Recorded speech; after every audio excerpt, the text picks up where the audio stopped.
people together. Good deal. All right. Who has a copy of the Red Book handy? MREA, Millionaire Real Estate Agent Book. Let me get a couple copies. Do you guys have a copy there at Altoona? The Red Book, Yeah. the MREA? Yeah. Yes, we do. Awesome. Can you grab a copy just to have handy? We don't need it necessarily like urgently. Absolutely. Tess, you don't read the MREA, do you? You're on mute.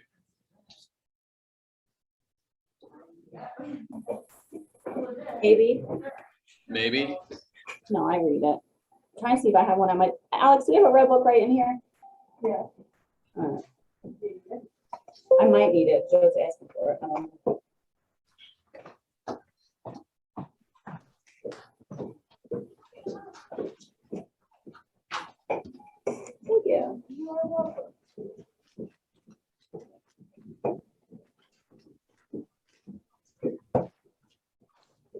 Hey, Coach. There we go. All right.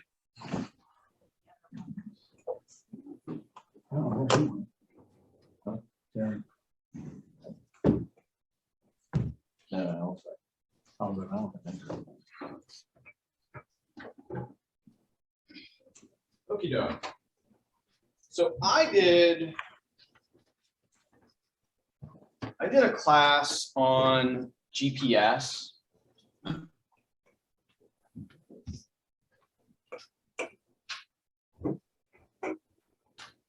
right. I did a class on like building out a GPS, kind of like your big why. A couple of weeks ago. Hi, look at this.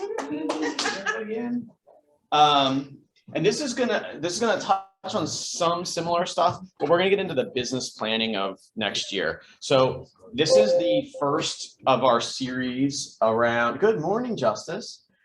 This is the first of our series around productivity, right? And we're grabbing hold of productivity for 2022 in a different way, a new way. And so I want to boil down a couple of simple things. Business planning is kind of where the big and the little meet. Okay. What I mean by that is when you're thinking about your business, go big. What's a big goal that you have? Look at your munch. 2 investment properties purchased this year. This year. What is your big goal in 5 years? Retirement. Retirement. That's a big goal. That's a big goal, right? So does 2 investment properties this year help 5-year goal happen? Okay, so that's where the big and little meet. You see that difference there? Right away, boom, like you can start to connect those dots. Because if we just start to do business planning from a perspective of like, what do you want to do next week? Then how do we know that what we're doing next week is in alignment with your big goals? So there's a concept in the one thing called goal setting to the now. Has anybody ever read that or know what I'm talking about? Hey, delinquents in the back. What are you doing? Just calling attention. Has anybody ever heard that term? Goal setting to the now. You've heard it? Yeah. What is Breaking it down? It's like the 1-3-5. It's like taking the big goal and bringing it, isn't it? sort of, yeah. So there's a step before the 1-3-5, and I'll tell you what the 1-3-5 is in a second. But good morning. Good morning. Look at all of our folks coming in. So the goal setting to the now starts with this. It starts with a someday goal, right? So you start someday goal, and then you ask yourself, where do I need to be in 5 years so my someday goal is achievable? What's a someday goal? What's like a dream or bucket list item that one of you have? You want to share, Josh?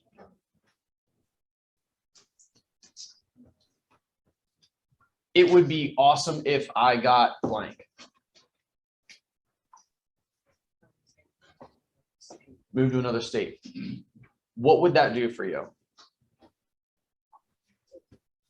Josh is so grateful you took up. Go ahead. Just a new like experience. Okay, so like a new experience, new like lifestyle, like okay. So what would your business need to do in order for that to happen?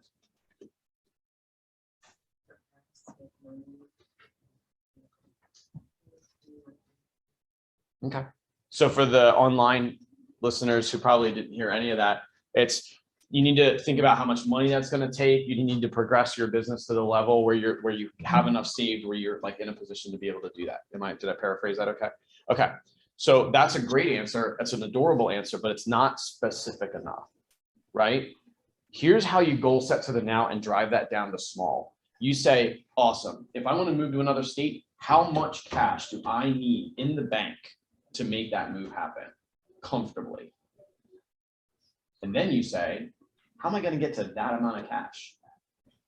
How many home sales does that take? How much business does it actually take?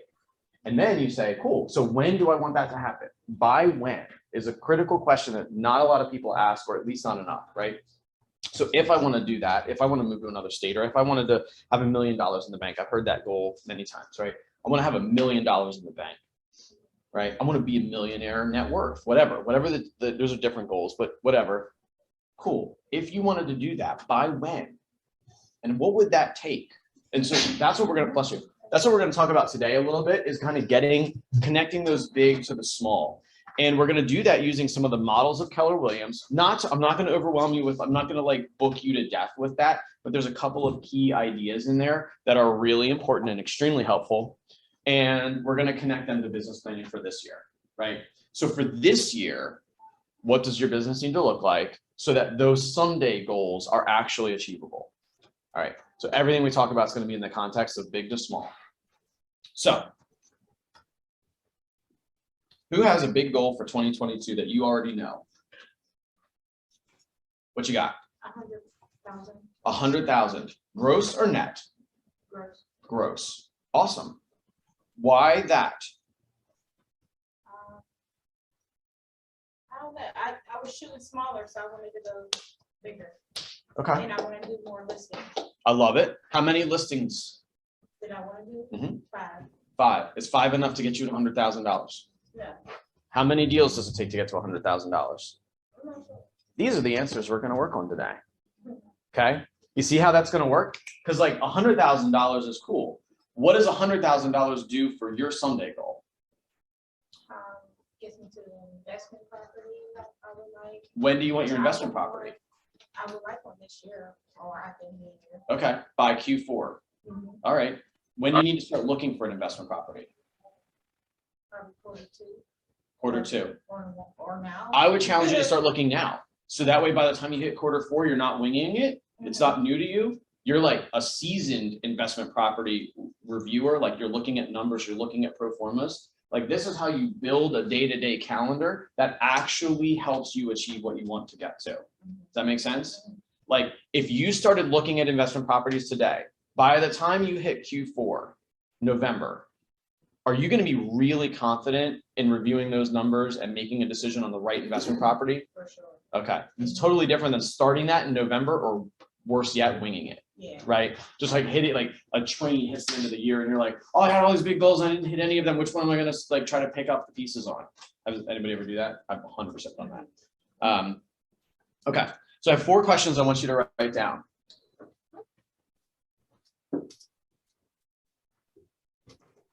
Question number 1. Wait, no, Josh. You need a pen? All right. Alana, Here, could you throw a pen in here? I've got extras. Okay, awesome. Never mind. Teamwork made the dream work. All right, question number 1. What do you want? What the heck? By the way, is what planning on the Stephen to come?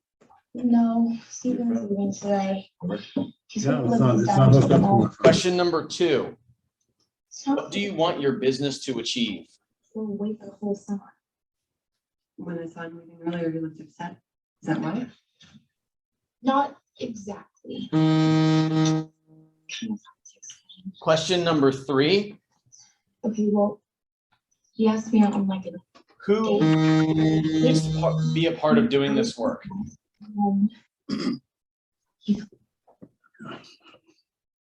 What, he got away?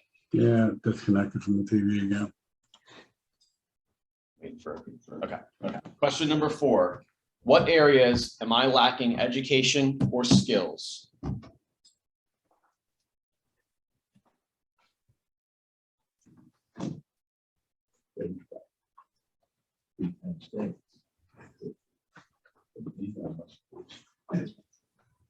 Sorry, I'll repeat number 3. So I'm going to repeat them all actually real quick. Question number 1, what do you want? Question number 2, what do you want your business to achieve? Question number 3, who do I need to help get that work done? Question number 4, what areas am I lacking education or skills? Question number 3 is an interesting one because leverage. Sorry. It's fine. It's a team effort here to teach this. So leverage is so important. We'll get to the who, right?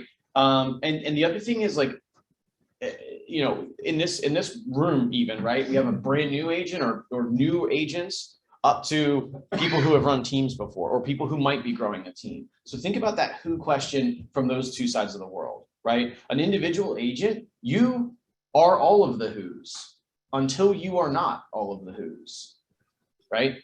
Like, who do you need to surround yourself with? Who do you need to be talking to? Do you need allied resources? Who's your go-to lender? Who's your go-to insurance person, right? So the who's could be your supporting staff or your supporting supporting cast, right? Or it could be you doing all of those and eventually deciding which one of those things you're not going to do. Great example. I want to grow a team. The first thing I want to stop doing is going on showings. I want somebody to work my buyers. So part of your role, your job description as a real estate agent is going to be getting listings and taking buyers out. You might decide that part of the job that you're going to give up or leverage is the buyers. And now all of a sudden you hire and you replace yourself in that role. That's a who. Does that make sense? You follow me there? I don't want to like buzz through that, but I skipped to number 3 because it's kind of a weird one when you're like an individual agent. You're like, what's he talking about with who? Okay. I want you to look at those 4 questions. Those 4 questions are actually tools that we have, and we're going to talk about all 4 of those tools today. What do you want? The tool that you use for that is a 411. What do you want your business to achieve? The tool for that is a GPS. Who's going to be a part of that? It's your org chart.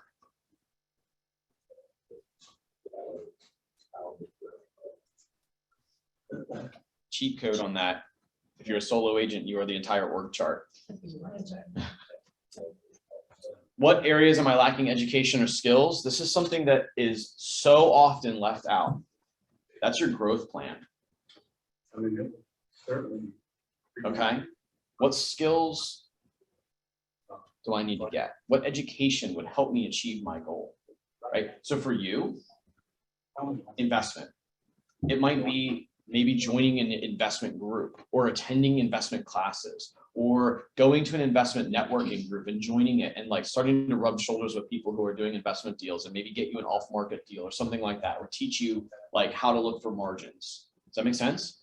So that might be some skills that you need, some education you're going to get, and it could also be who's. Like, you see how that starts to work? So let's go back up to the top, which is what do you want? So a 411 is a tool. Has anybody used a 411? Okay. Here's the cliff notes of a 411, and this is where we're going to start with business planning. A 411 starts with this. What are important things? Take a blank space in your notepad. I want you to draw a vertical line. On the left side, write personal at the top. And on the right side, write business. Follow me? Vertical line. Left side, personal, right side, business. So what's something on the personal level that you want to achieve for the year? Right. So. Anybody? Josh? Lose some weight. I'm with you, man. Fitness, right? Fitness is really common. Our personal health, by the way, it's one of the 7 circles of our life that we need to be in control of. So our physical health. But if you have one body, and if you mess it up, it won't matter what you do in business because You knew Monday was so losing weight, right? So how much do you, let's get specific, and if you don't want to share, it's cool, like you can make a number up and we'll just use that. Do you have a target for the number you want to lose? 30 more. 30. Okay. So 30 pounds in the year. How much do you want to lose? How much do you need to lose in a month to hit that? I probably was 30 by March or April. Okay. But I would say So about 10 in the first month. Okay. So a 411 is designed this way. You start with your annualized goals. Okay. And then you break down to the monthly, and then you break down to the weekly. So for you, you're kind of prorating a goal. You're like, it's a yearly goal, but you're really saying, man, I actually want to put an end date on that of April, right? So that means that your monthly goals need to be a little bit more accelerated, and your weekly goals for sure have to be accelerated. So how does weight loss or fitness or whatever show up on a weekly basis? What can you control that you can put on a calendar or that you can actually create action around that will help achieve that goal? What will make that goal happen? Diet. What else? Exercise. What else? Starts to get specific. Well, how do we know that discipline's happening in the week-to-week or day-to-day basis? Having it on the calendar. Like- Calendar, schedule, sleep, weigh-ins, right? Now, I'm not building yours for you, but these are great ideas to start to bring together on the day-to-day basis, right? And here's the other part. Remember, that's question one, which is what do you want? We're not even talking about making money. The problem is that if we start talking about making money first and we just pretend like we're going to make that a priority, we won't. Does that make sense? So if we talk about what you want and now we start to say, oh, what does my calendar need to look like to make sure that I knock that out of the park? As you build your calendar, you're going to have those important personal goals built into it. And then you can start to build your business world around that calendar. You've created structure. Discipline was the word you used. Discipline is going to have to show up in all of it. But discipline isn't created. You create the environment and discipline happens. Okay? That's different. You can cheat your way to discipline by using structure and calendar and habits. But you don't just wake up one morning and create discipline unless you're a sociopath. Okay?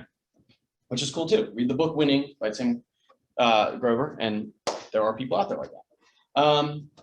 So that's the 411, which is basically like your guide for personal and business. Start with your personal side first. Identify no more than 4 major personal objectives that you'd like to hit for the year. Okay? Take that down to a monthly basis and say, where do I need to be in January, by the end of January, that I'm on that trajectory? So for you, it's like I'm down 10 pounds by the end of January. That puts me inevitably on path to be at my annual goal, right? And then you go to your weekly, and your weekly is going to be where you can actually control it. You can't control being down 2.5 pounds in a week, but you can control the actions that create that result. So you can create the action of work out 3 times this week. You can create the action of wake up at 5 a.m., make sure I have water by my bed. All those little cheat codes that make that result happen, those show up on the weekly. Does that make sense, guys? You follow the difference there? Okay. Once you have your personal side locked up, 4 big annual. By the way, those don't change. If you check one off and you decide you want to slide a new one in, that's cool. Revisit it in May. If you knock off an annual goal that was important, then you can do that. Then you go to the business side. What are the big things? So for you, $100,000 in investment property, right? Those are 2 separate goals. Can they exist separately from each other? They have to. They have to, right? So making sure that you've knocked those down, and each week, so I just skipped from year to week, but each month you're going to have individual pieces of those goals that are going to get checked off. And each week there's going to be responsibilities that you have that you control that put you on that trajectory. Does that make sense? Okay. So from a weekly basis, what's something this week that you could do that marches you on the path to $100,000? I'm beating you by that. It's like a really hard question. Yeah, it is. What's one thing you could do?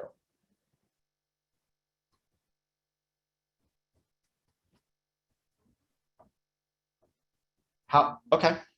How do you plan to earn $100,000? More buyers, Okay. listings. Okay. And we're going to get to some specifics there. The reason you have the red book is because one of the models that we're going to use is the economic model, which builds that out. Okay. But, naughty word, but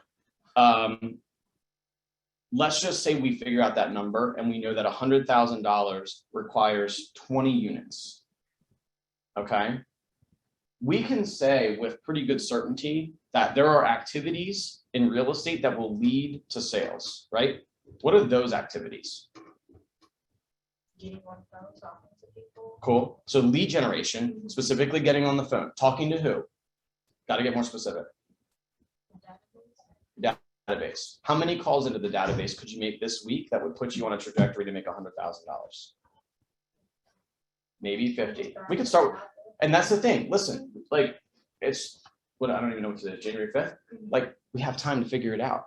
Like if you do the work this week and you don't get the result that you wanted, that's why it's a yearly, monthly, weekly. You hit the end of this week and you're like, man, I did the work, didn't get the result. Do I need to change the work? Yeah.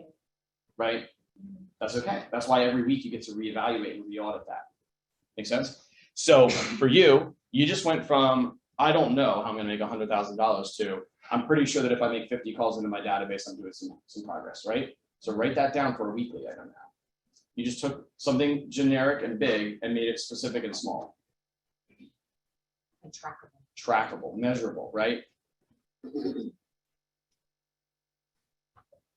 Tess, stop cheating.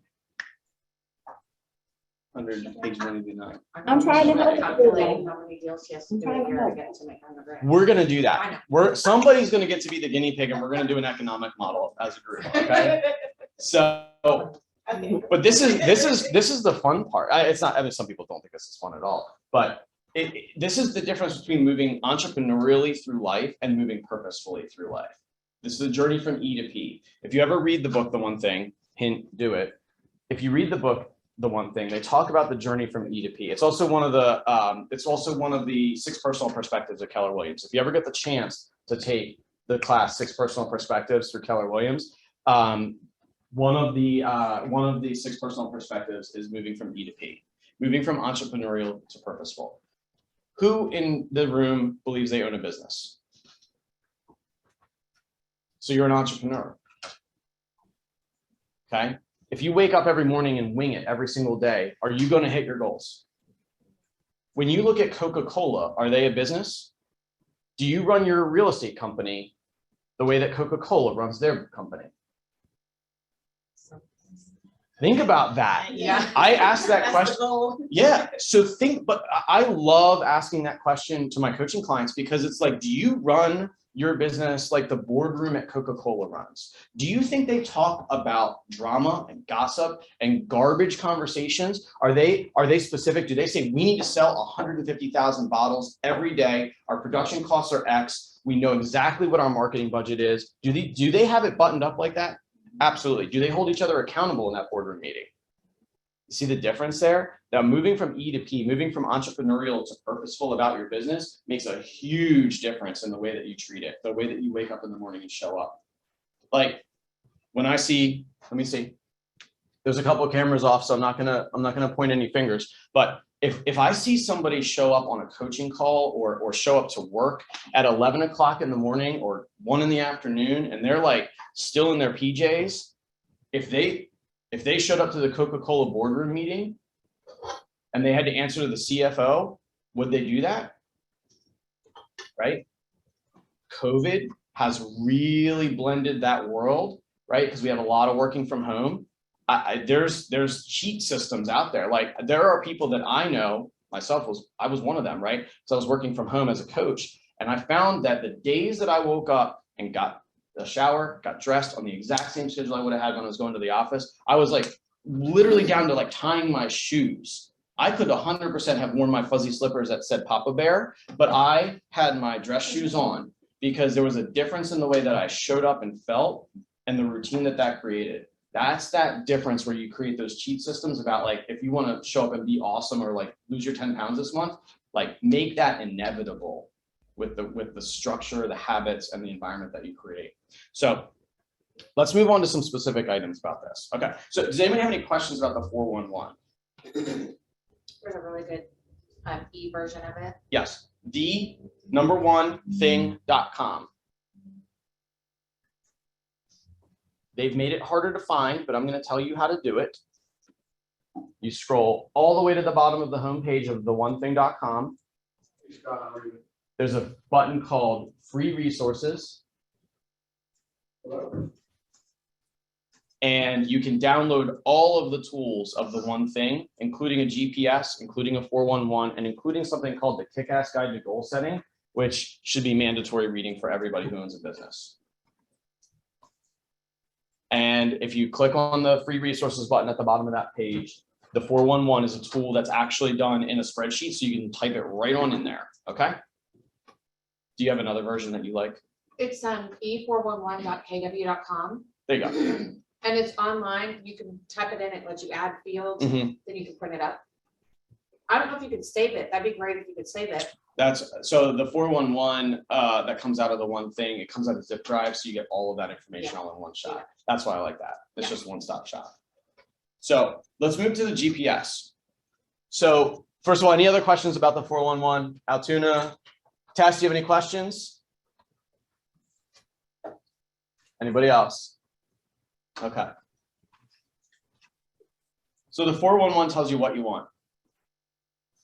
The GPS tells you what your business to achieve to keep you on that trajectory.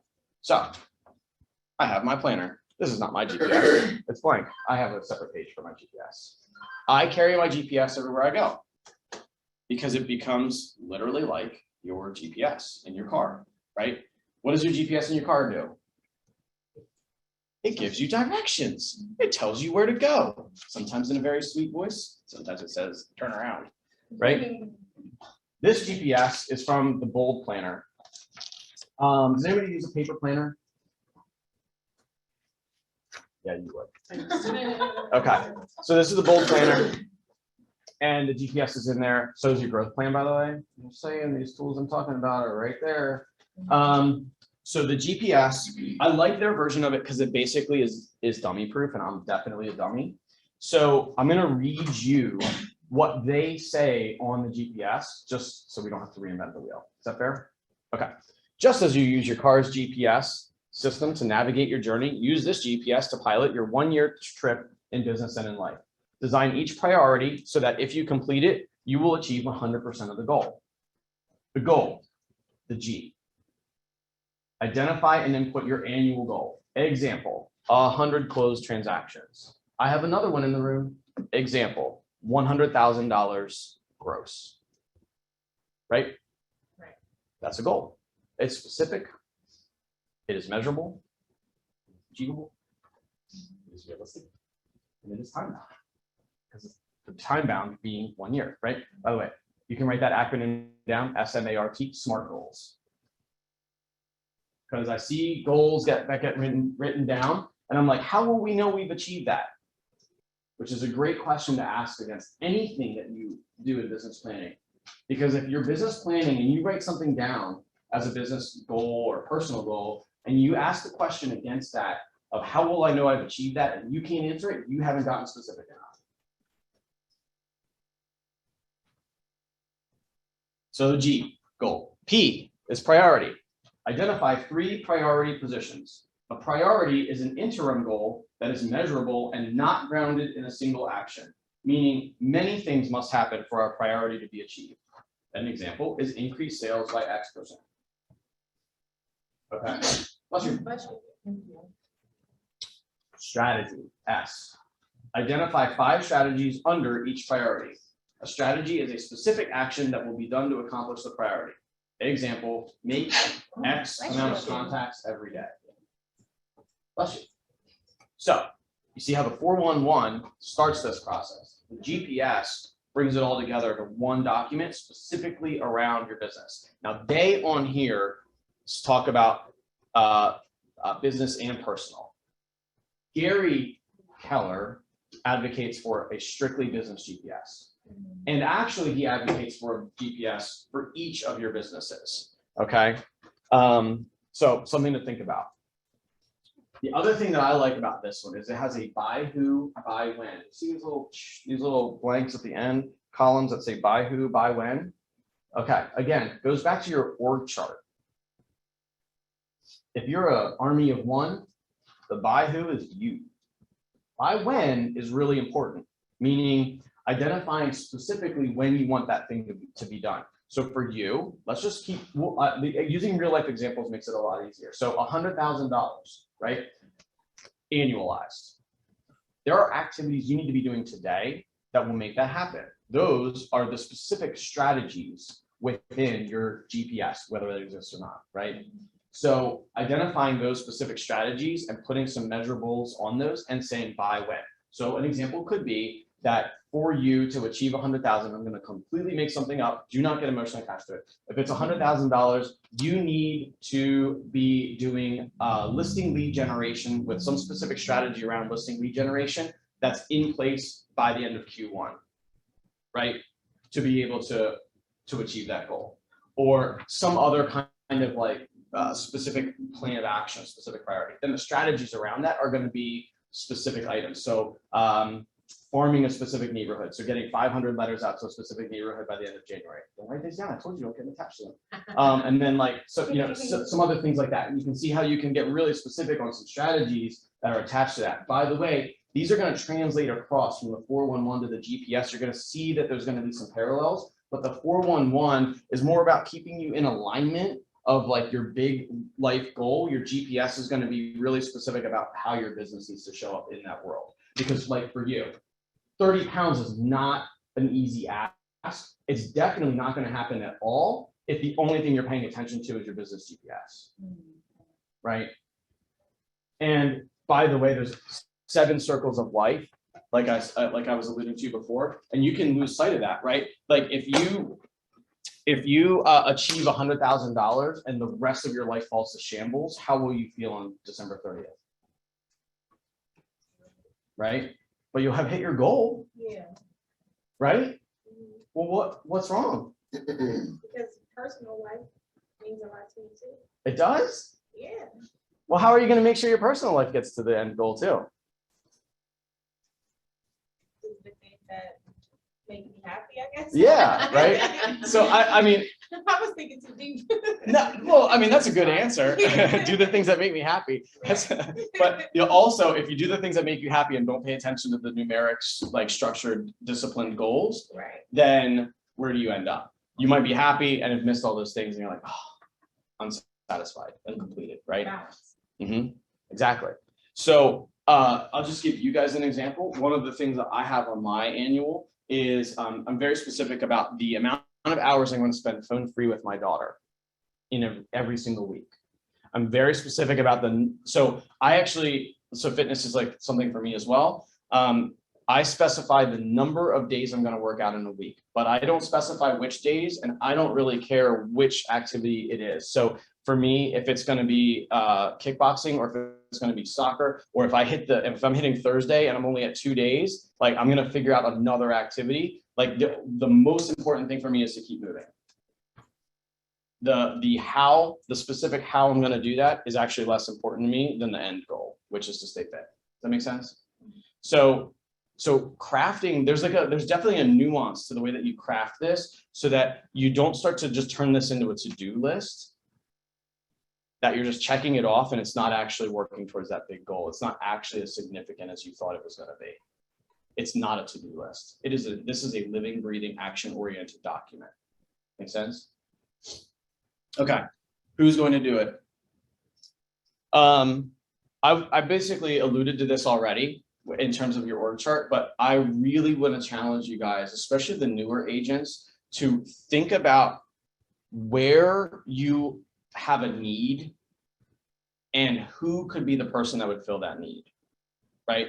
Like it might be there's a lot of different ways to look at this, right? There's like the tribe of mentors type of mentality. There's the board of, people call it like having a board of directors. I have a personal board of directors. Like I know that when it's a wealth conversation, I know who my go-to most trusted ally is.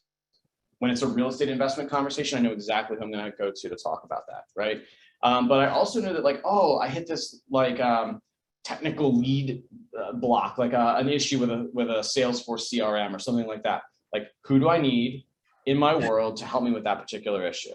So starting to think like that prevents you from hoarding problems and drowning in the quicksand that exists there.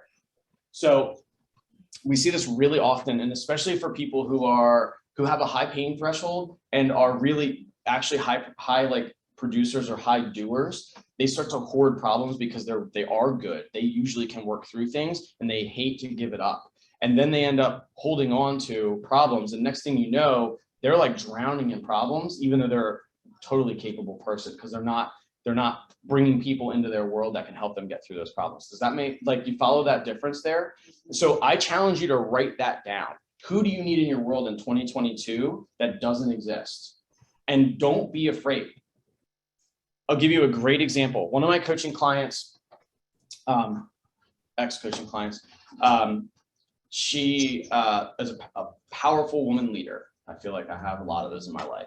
So powerful woman leader, she runs a multi-million dollar team in Denver, Colorado, okay? And she had me as her coach. Am I a powerful female? I am not. And she said, as we were business planning for 2021, I would love to have a really strong female influence. I love having you as my strategic business coach. I don't want a change there, but I'd love to have a powerful female influence to help me work through the issues of, like, you know, being a mom or whatever. And I said, cool. Write down 3 names of female leaders who scare the crap out of you, who intimidate you, but somebody that you'd love to be in their orbit. Write their names down. And then I want you to reach out to them and see if they'll be a mentor for you. And so she did that. And she was on a mentorship call once a month with Karina Loken from the Loken Group in Houston, Texas, all year. The Loken Group sells like 3,000 homes. And she got to do a free mentorship call because she just reached out to Karina and said, hey, I'm not at your level, but I'm like, want to be. And I'd love to just have 30 minutes of your time every month. So when I say, like, write down something that intimidates you, I literally mean that. Like, think about, like, you know, if you want to do fitness thing, like, who's an influencer or who's somebody that could, like, hold you accountable or even just pour into you and talk about what sucked on their journey, right? There's a lot you can learn from being in their world. So go deep on that. Like, don't just skim past that who thing just because you're a solo agent or just because you don't have a team or just because you're not running an office. Like, for me, my who's are different, right? I need staff, I need leaders, I need to surround myself with people who can add value to my world, and that's different, right? And then let's go to the growth plan. Also, in the bold planner, I should get commission on selling bold planners. The growth plan is actually really simple. It's a calendar or a listed calendar, like they did it as a list. And it's just the months with blanks. And the question you ask is, what will I do each month to grow my skills? And I'm going to be very transparent and vulnerable here. Don't anybody tell my old bosses this. So I was a coach for Matt's Coaching for years. And we actually had to turn our growth plan in December of the previous year. And we were held accountable to every single item we wrote on that. And that was both a blessing and a curse. The blessing was it made me very, very purposeful and think ahead. The curse was I sometimes aimed small because I didn't want to not hit it. Does that make sense? You guys follow me? Yeah. Okay. So, and especially knowing that I was held accountable by people who could fire me. So I was like, I definitely don't want to do that.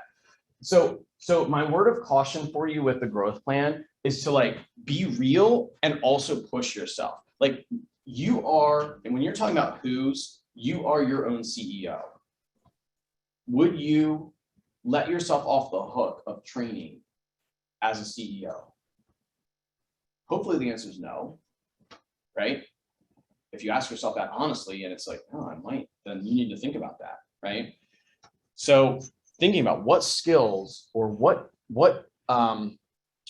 education would help me. So for you, like starting to think about that. Okay, so if I've gone through my GPS, I've gone through my 411, I know that I want to have $100,000.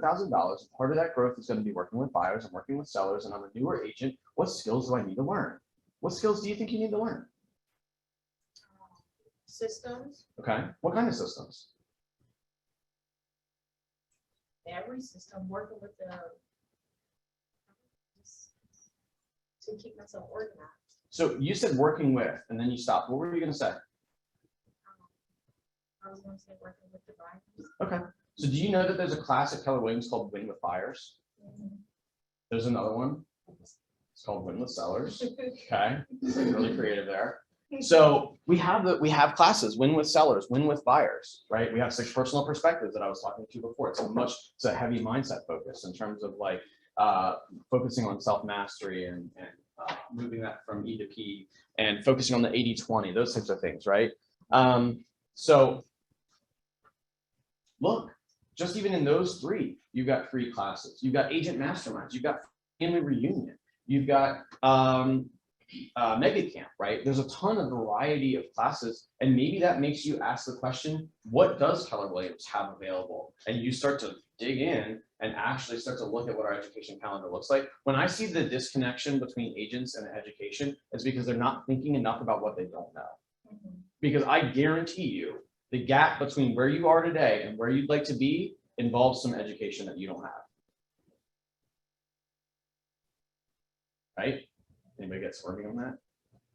Because I get squirmy. I'm always thinking, like, I literally, like, I was telling them last night, you were in the room, where I said, I'm thinking about going back to school. No. I said that? Yeah, I was saying, I was thinking about going back for a degree in marketing. Were you in the room? No. Michelle was in the room, I know that. Yeah, like, listen, why would I go back to school to go for marketing? I already do marketing. I'm a chief sales officer for a company, right? But I would go back because I'm not satisfied that I'm showing up at 110% for that company if there's some nugget of marketing information I could get from an academic world. I'm not a really academic person, so I'm not sure I'm going to go back to school for sure. But like would I sign up for Gary V's Conference. or some, right? Exactly. Like, you know what I mean? Like, is there something that I would do that would further my education? 100%. Would I go back for another, like, I don't know if I can show this class. Just be honest, right?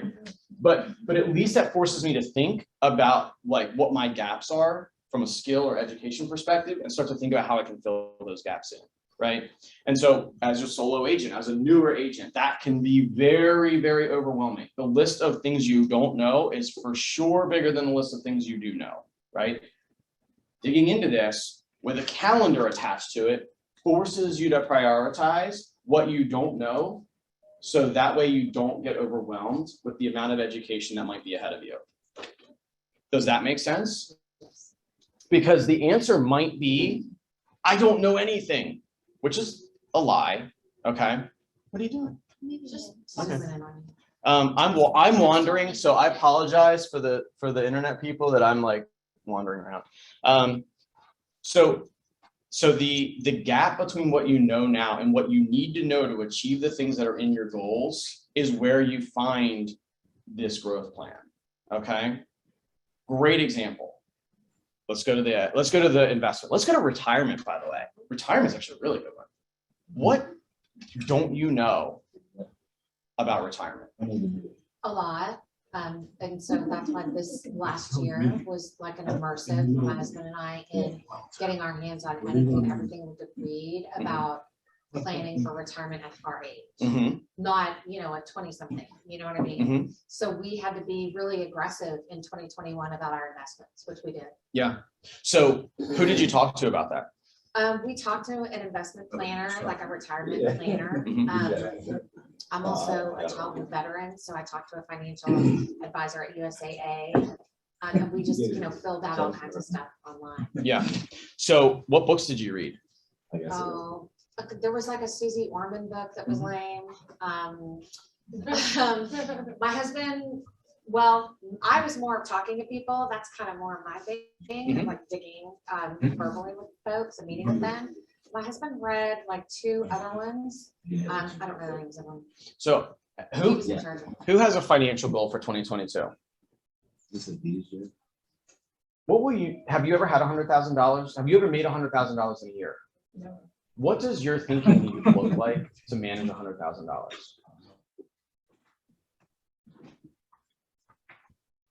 I love you. Thanks for that reaction, right? Because it's like, holy, I've never thought of it like that, right? But like, so there's an exercise in the class Bold. It's where you do a check register exercise and you double the amount of money that you have deposited into your imaginary checking account every week, and you have to spend it. And that's like one of those exercises that has like either lovers or haters, because people are like, this is so boring, this is really dumb. It's really dumb until you're on an exponential income growth and you're trying to figure out how to spend your money or how to save your money or how to use your money to be the most effective, and you have never thought about it. That's why I'm telling you to start looking at investment properties today, because it changes your thinking about investment properties. So you have less fear, anxiety, doubt about when you actually are pulling the trigger, because your pen will be shaking when you're writing an offer on an investment property if you've never practiced it before. If you've gone through the math 45 times over the course of the year on potential deals and you're like, do the math, like, oh, this is a crappy deal. Okay, then when you actually find a deal, you won't be like, I don't know if it's a crappy deal, because you're gonna be like, oh, I've done it 40 times. I know exactly what this deal looks like. You see the difference there in the way you're thinking? You train yourself. So in Bold, there's a Bold law. Be, do, used to be, have. Now it is achieve, okay? Be, do, achieve. So what happens in the growth plan is you change who you are through education. That is the be, okay? And if you look at it in order of be, do, achieve, you can't do what you need to do to achieve what you want until you've changed your being. And the fastest way to change your being is to input new information or new influence into yourself, okay? Like, you are not going to just creatively come up with amazing investment strategies for $100,000. Like, if you could sit in a room with a blank tablet and you would never write an investment strategy book with super quality information. You just don't have it, right? But I can tell you, and everybody who raised their hand for, I want to make more money this year, needs to get this book. It's called The Psychology of Money. It talks about the baggage that we carry from childhood about earning money. People cry when you get to this topic, by the way. Like, who, and just, you can internalize this question, but who grew up in a household where it was, we don't have enough, you can't have that, right? We can't buy that. Christmas is gonna suck, whatever, right? So those formative years of childhood define how you treat money. And you guys in real estate are fiduciaries for people on transactions that can go anywhere from $20,000 to millions. Jason Toddy has a $1.1 million home, right? Has anybody in this room lived in a $1.1 million property? How can you exercise fiduciary care for somebody at a level that you are not mentally even thinking about? You've got to fill yourself with the confidence, the knowledge, even if you aren't currently living it, you put yourself into a position where you're capable of talking about it, where you're educated enough to be there. If you want, like Michelle was talking yesterday, like asking, how do I get into luxury, right? So the very first thing you do is you start to think like luxury. You can't, right? If you lead generate for luxury, whatever that means, there's 1,000 variations of what that could look like. But if you lead generate for luxury and they're like, oh yeah, well, tell me about your tax strategies, right? Because $1 million person has tax strategies, don't they? $1 million person probably has an investment portfolio. Maybe, I mean, I'm not judging if they don't, but like, who thinks like $1 million? People who live in $1 million homes, right? So if your thinking is at $100 level and their thinking is at $1 million level, how are you going to ask them great questions to be a great client, to be a great fiduciary agent for them? So the growth plan, I'm staying in this space because like, you got to dig a little bit. You got to push yourself. If you're just planning on floating through the year, then I'll see you at the end of the year with like a decent to maybe mediocre outcome. I'll ask you how the year was. You say it was okay, and we'll just keep going. But if you want to have that meteoric rise, you got to be thinking about who do I need to be at the top of this meteoric rise? And I start to read that person's books. I start to wake up at that person's hours. I start to have that person's calendars. You guys like, anybody ever hear stories about Mark Wahlberg or Justin Timberlake's like daily schedule, or The Rock? These like super alpha high producing people. Mark Wahlberg wakes up at like 4 a.m. People don't even go to bed until 4 a.m. And homie's waking up at 4 a.m. and he's at the gym. Justin Timberlake, same. The Rock is insane. Works out like 4 times a day. Eats like 8,000 calories. But you look at him, that's his achieve, by the way, of be, do, achieve. He's achieved that. So what does he have to do? He has to work out 4 times a day if he wants to be jacked. How does he need to be to do those things? He needs to be disciplined. He needs to be willing to say no to staying up late so that he can wake up early. He needs to be willing to invest in his acting career so that he can transition away from just being a big dude, right? Think about the mental change. I nerd out on this stuff. Think about the mental change that The Rock had to go through to go from being a wrestler who was just a big, bulky guy to being capable of acting in the movies that he's acting in right now. Anybody ever think about that? Like, we just see his achievement. But if you dig further back to the be and the do, like, I can't even imagine the tough mornings, the tough late nights that he's had, where he's battled through doubt, where he's thought about, I'm not good enough to do this. Like, does anybody ever think about that of the people like who have had great accomplishments? Because I'm going to give you a bad news bears tip here, is that you're going to have moments like that in 2022. And so all of these parts of business planning are designed to help see you through those late nights and early mornings when you don't want to be waking up and going to the gym, when you'd really rather have her fries, but instead you're going to eat an orange, right? You see that difference? I love you. I ate like crap this week, so it's not doing anything for my fitness, but I did work out my 3 times. So you see how that happens? Because the choices that you make through the year of 2022 are a result of who you want to be and what you've put into your brain and your heart. And so if you want to make choices that are in alignment with big goals, then you better start at the beginning, and you better start to be thinking about what big education looks like, what big mindset looks like, what big growth skills look like, right? If you don't have the skills to lead generate, then you're not going to do the lead generation. Now there's a cycle of like learning and then doing and then learning, right? And it goes back and forth because there's a little aspect of that. But like, I haven't heard anybody say, and no judgment, but like I haven't heard anybody say, I need to get better at my script and role play, right? By the way, I'm obsessed with that. So if you want to see what a chief sales officer's library looks like, I have like a ton of language books, right? How do you ask great questions? How do you stay out of the way of the conversation? Like those types of things. Asking great questions, by the way, leads to great sales no matter what the industry is. Doug and I were talking about that last night, right? It doesn't matter what industry you're in. He was talking about somebody in a completely different industry than real estate, right? But if you get on the phone with somebody and you say, what's the most important thing that we can accomplish in this call? They're going to tell you, and you can work towards solving or selling to that gap. A sale is a natural resolution of a problem. And if you don't ask great questions, you can't find problems. Nobody said, I need to get better at language skills. By the way, we have a class. It's called The Language of Sales. It's so fancy, right? So, and by the way, if you ever wanted to have a who in your life that would drive you to have better books, better skills about language, I can be your who, because I'm obsessed with it. Absolutely obsessed with it. If you want to talk about commitment to that growth, my commitment to that growth was I paid 5 figures to go through a language skills coaching class. So I'm obsessed with it. And it's part of my identity now is that language pattern. So now we've gone all through all of those tools and those things and all the fluffy stuff. And the last little bit we're going to talk about is how we build an economic model to support that for the year. So everybody that has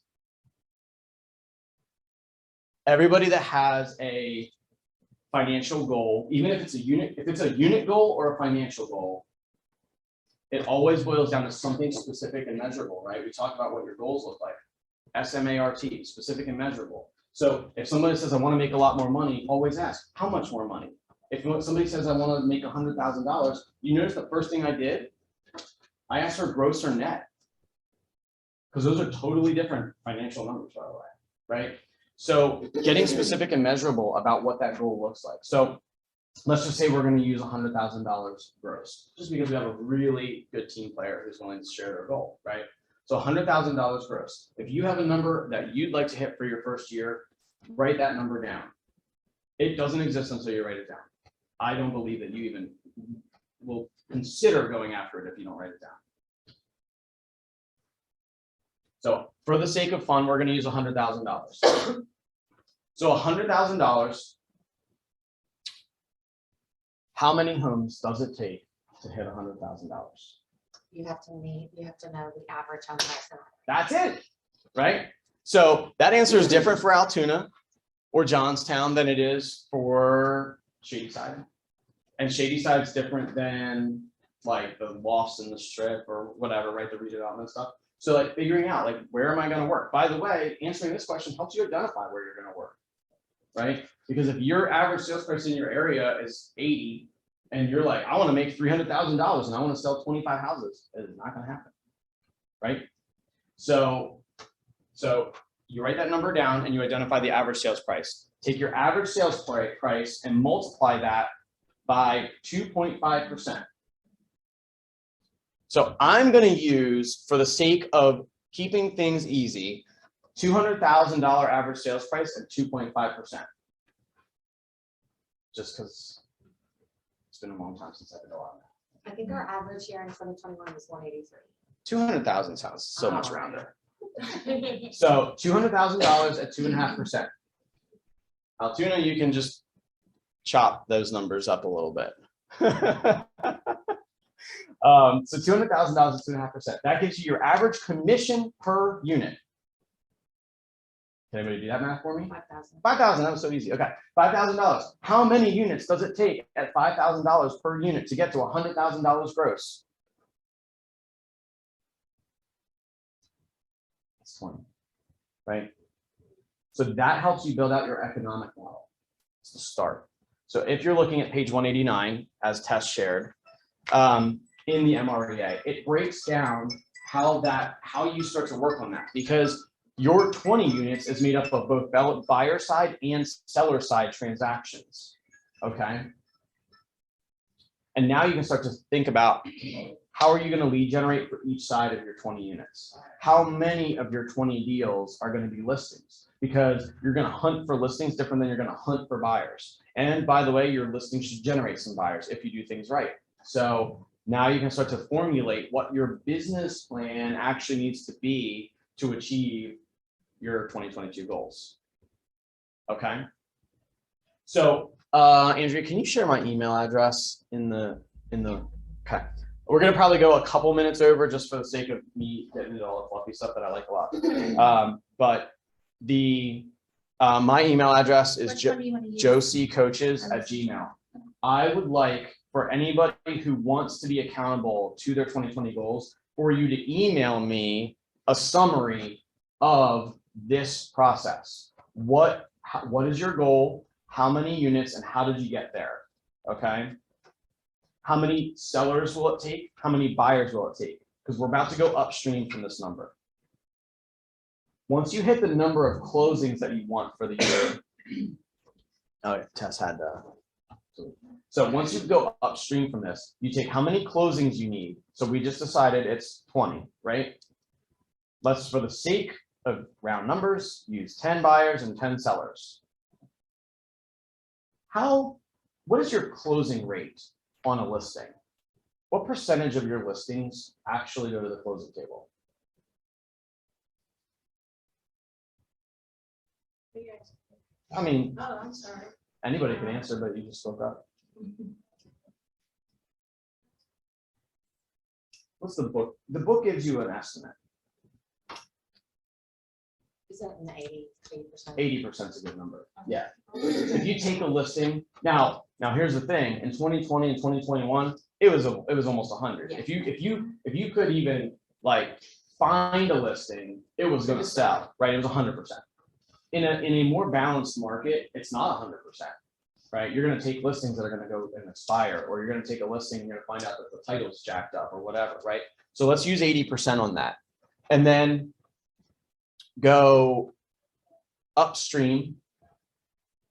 There's a typo in that email, There is. the agency, but Joe C coaches. So so if you go upstream from that, so if you have 20 closings and you go and you increase that, and only 80% of your deals are going to close, how many listings do you actually need to take? I see it. Hint, take 20 divided by 0.8. Or take 20 and multiply it by 1.2. 24, but I like to round up. So you need to take 24 listings to have 20 to actually get to the closing table, right? So how many listing appointments do you need to go on? What percentage of your listing appointments will turn into actual listings?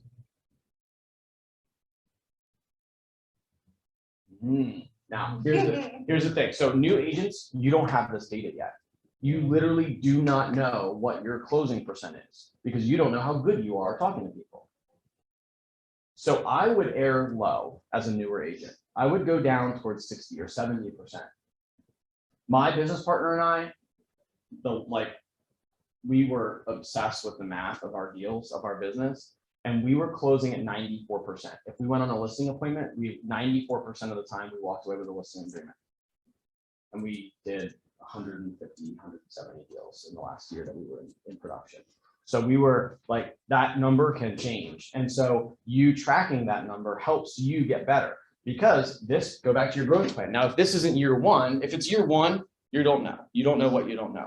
But at year two, if you hit the end of 2022 and you're like, my closing percentage was only 40%, which means I had to work a lot harder than I did smarter.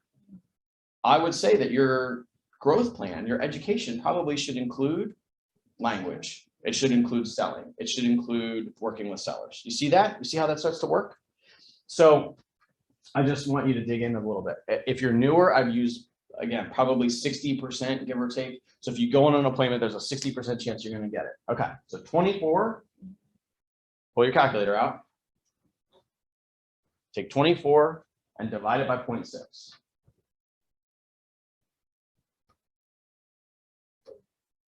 So that's the number of appointments that you need to go on if you're using 60%. Now, what was that second question out of the first four?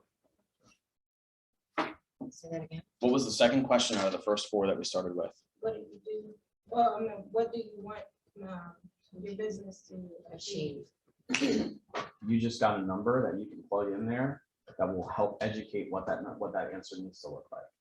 Because if you want your business to achieve $100,000, that's also saying that you need your business to achieve 40 listing appointments. See how that starts to work? Now, when you start to get specific on your 411 or your GPS, you are bringing actual tactical numbers to your business plan that you can hold accountable, right? So you need 3.5 listing appointments a month. So if you go 3 weeks without a listing appointment, you're behind. See that? So was this helpful? I'm looking at Altoona. You guys good? Helpful? So page 189 of Yes. MREA is a great breakdown of the actual economic model. It is, in my opinion, don't let me sway you, it is a little lofty and hard to understand as a new agent. Okay. So that's why I did this breakdown the way I did. I spent more time on the mindset stuff today than I did the actual math and the tactical like economic model, because to be honest with you, the economic model is not going to make you wake up in the morning and go to work, but retirement will, or hitting your financial goals and your dreams that are going to change your family's life, those will make you wake up in the morning. Okay. The economic model helps you educate your business. It helps you run like Coca-Cola, right? Do you think Coca-Cola has an economic model? They know, for sure, they know. If Coca-Cola is the largest sponsor in the world, what do they sponsor? Sports. Which sport do they sponsor? There's one, and it is huge. Is it soccer? Nope, it's big. It's the biggest sport. Oh, is it NASCAR? It has Baseball? these. Oh, the Olympics. Yeah, how many eyeballs see the Olympics? Oh, so many. It's the So most many. 7. I think the number was like something like 2.5 billion. I just heard it in a book I was listening to. I think it's like 2.5 billion people watch the Olympics. Makes sense, which is like. By the way, is quite a few more than there are people in America. So Chick-fil-A sponsors the Chick-fil-A Bowl. They will never get 2.5 billion eyeballs on Chick-fil-A on that college bowl game, because there are not 2.5 billion people in their market, but there are 2.5 billion people in Coca-Cola's market. So you see how this starts to work? When you know your numbers, you can spend Coca-Cola, highest spending sponsor in the world, because they want their soda had across the world. And they're willing to spend it on the Olympics because that's where the most eyeballs go. You can make decisions like that when you're running a smart business. See how that works? So go to your boardroom and think like that, because it's very inspiring when you think of it in terms of that, right? Like, so now you know, it's not just 40. I didn't just give you a checklist. Like, that's not just some, like when you think like 7.7 billion people in the world or whatever, we're going to get 2.5 billion of them to watch our Coca-Cola ads on the Olympics because we're being super strategic and smart. That is the way that you need to look at that 40 number, right? So now you can get inspired and specific and be able to like take that action that's going to move you forward on your business for the year. So this is the first inaugural productivity class. I hope it was helpful. And Allie's teaching the next one. So we're going to keep doing these on every Wednesday. Next Wednesday, every Wednesday at noon. I think we're running. Oh, it's more than that. 12 weeks, 14 weeks. 14 weeks long. 14. So we're going to cover a lot of different topics. And I'll probably be out to teach another one later in the cycle. So you have my email address, joecicoaches@gmail.com. Not Joe Coaches. That guy gets really pissed. He gets a lot of emails from me. joecicoaches@gmail.com. And let me know if you need anything. Okay. Thanks, Joe. Thank Thank you. you. Thank you. Appreciate it. Thank you, Joe. Thanks, Joe. Thanks, guys. Thank you. Thank you.